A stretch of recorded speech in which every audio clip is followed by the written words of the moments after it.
Central Israel पर rocket दागे, रक्षा मंत्री बोले गाजा चीफ को मिटा देंगे। इजराइल हमास जंग के बीच शनिवार रात हमास ने सेंट्रल इजराइल पर रॉकेट से कई हमले किए। इस दौरान इजरायली नागरिक सायरन की आवाजें सुनकर अपने घरों में घुस गए। इजराइल के आयरन डोम ने मिसाइलों को इंटरसेप्ट कर दिया। हमले में किसी को भी नुकसान पहुंचने की खबर नहीं है।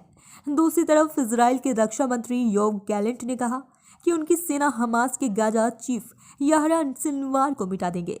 उन्होंने कहा इजरायली सेना एक के बाद एक हमास के बटालियन को खत्म कर रही है। गैलेंट ने कहा हमास की कोई सीमा नहीं है। 7 अक्टूबर को जो हुआ उससे ये पता चलता है कि हमास किसी भी हद तक जा सकता है। इसके लिए उसके नेता जिम्मेदार है। जब ये जंग खत्म होगा तब गाजा में कोई हमास नहीं होगा। इजराइल पर गाजा की तरफ से कोई खतरा नहीं होगा। वहां जो भी हमारा खिलाफ सिर उठाएगा उस पर हम अपने हिसाब से कार्रवाई कर सकेंगे।